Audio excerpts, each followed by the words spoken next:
آج میں آپ کے لیے ایک ایسا سوال لے کر آیا ہوں جو اکثر دماغوں میں کھٹکتا رہتا ہے۔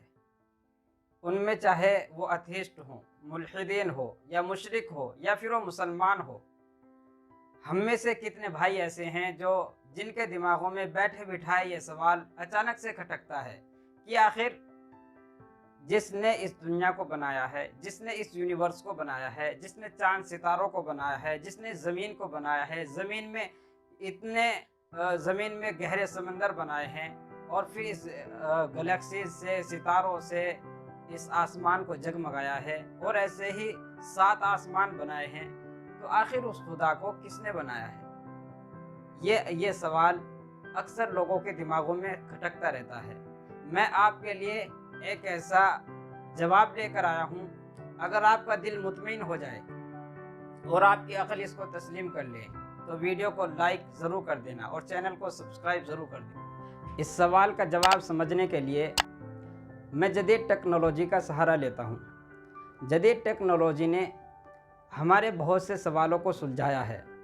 اس نے بہت سے زندگی کے ایسے پیرائے کھولے ہیں، یا وہ سوالات یا وہ اعتراض جو انسان کے دماغ میں کھٹکتے رہتے ہیں اور ہر وقت ابھرتے رہتے ہیں، ان سوالوں کو ایک حد تک سلجھایا ہے، اور ہمیں یہ تسلیم کرنا ہی ہوگا۔ انسان نے بہت سی ایجادات کی ہیں، بہت سے انوینشنز کی ہیں، اور ان میں ایک روبوٹ بھی ہے۔ انسان نے روبوٹ بنایا ہے، انسان نے روبوٹ کو آرٹیفیشل لائف دی ہے، انسان نے روبوٹ کو آرٹیفیشل مائنڈ دیا ہے۔ وہ انسان کی طرح سوچتا ہے، انسان کی طرح کام کرتا ہے، انسان کی طرح چلتا پھرتا ہے، اور یہ بھی کہا جاتا ہے کہ وہ کچھ دنوں میں فیفا ورلڈ کپ بھی کھیلنے والا ہے۔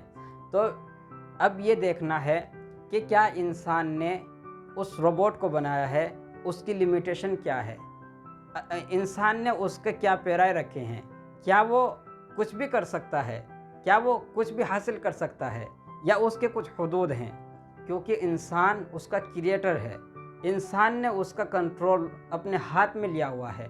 انسان نے الیکٹرک پاور کو کنٹرول کر کے اس کو ایک وجود بخشا ہے، یعنی کہ وہ جو کچھ کر سکتا ہے وہ الیکٹرونک لائف کے اندر، وہ الیکٹرونک سسٹم کے اندر کچھ بھی کرنے کے لیے تیار ہے۔ اس انسان نے اس کو ایسا وجود بخشا ہے۔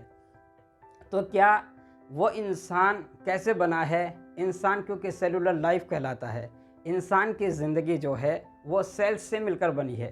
کیا وہ روبوٹ انسان کے پیرائے کو سمجھ سکتا ہے کہ انسان کیسے وجود میں آیا ہے، انسان کی زندگی کیسے بنی ہے؟ اس کے لیے مشکل ہی نہیں بلکہ ناممکن ہے۔ وہ اس کی رمق تک بھی نہیں پہنچ سکتا ہے، کیونکہ اس کی ایک لیمیٹیشن ہے۔ وہ الیکٹرونک سسٹم کے اندر ہی کچھ کر سکتا ہے، لیکن اس سے باہر کی دنیا اس کو سمجھنے کے لیے اس سے باہر کی دنیا کو سمجھنا اس کے لیے مشکل ہی نہیں بلکہ ناممکن ہے۔ اسی طرح جب انسان کو اللہ تعالیٰ نے بنایا ہے، اللہ تعالیٰ نے اس کے حواس کو رکھا ہے، ان حواس کی ایک لیمیٹیشن ہے۔ کیا آنکھ ہر کچھ دیکھ سکتی ہے؟ کیا زبان کے ذریعے سے ہر چیز حاصل کی جا سکتی ہے؟ کیا حس کے ذریعے سے، لمس کے ذریعے سے ہر چیز چھو کر بتائی جا سکتی ہے کہ یہ کیا چیز ہے؟ کیا ناک کے ذریعے سے یا کانوں کے ذریعے سے ہر چیز کا علم حاصل ہو سکتا ہے؟ ہر ایک چیز کی ایک لیمیٹیشن ہے، ایک حد ہے۔ وہ اسی دائرے کے اندر رہتے ہوئے ہر چیز کو حاصل کر سکتا ہے۔ تو انسان کو اللہ تعالیٰ نے جو حواس دیے ہیں، ان حواس کے اندر رہتے ہوئے ہی انسان اس کائنات کی تحقیق کر سکتا ہے، اس یونیورسل سسٹم کو جان سکتا ہے، لیکن اس کے باہر کی چیز سمجھنا اس کے لیے بالکل ایسے ہی ناممکن ہے جیسے ایک روبوٹ کے لیے سیلولر لائف کو سمجھنا ناممکن ہے۔ اسی طرح سے کیونکہ روبوٹ کا اپنے کریٹر انسان کو سمجھنا ناممکن ہے، اسی طرح انسان کا اپنے کریٹر کو سمجھنا، اپنے خدا کو سمجھنا کہ وہ اس کا وجود کیسا ہے، وہ کیسی شکل کا ہے، یا وہ اس کو کس نے پیدا کیا ہے، یا وہ کیا چیز ہے، بہت ہی مشکل ہے۔ اگر ویڈیو اچھی لگی لائک، شیئر اور سبسکرائب ضرور